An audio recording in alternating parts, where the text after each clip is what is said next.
Assalamualaikum viewers, welcome back to my YouTube channel. This is me again, Urdu Fashion World. Today video is on sceneries.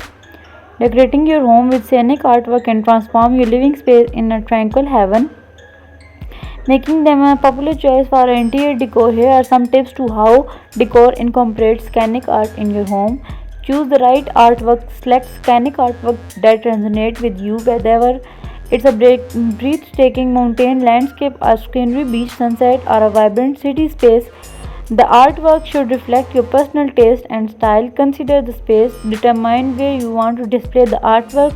Large landscapes can be focal point in your living room, while smaller pieces can be placed in bedrooms, hallways, or even the kitchen.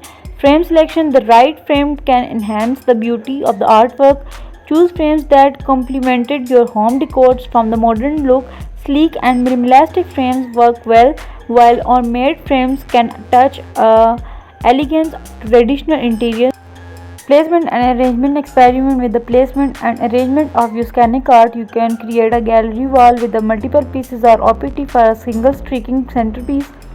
Consider the lighting in the room to ensure that artwork is well illuminated. By carefully selecting and arranging scenic art, you can infuse your home with the beauty of nature and the world, creating a welcoming and aesthetically pleasing environment of you and your guests to enjoy. Maintenance. Ensure that your artwork is properly cared for, avoiding placing in the direct sunlight to prevent fading, and dust it regularly to keep it looking its best. So there is today's video. If you like it, don't forget to subscribe my YouTube channel. Allah Hafiz.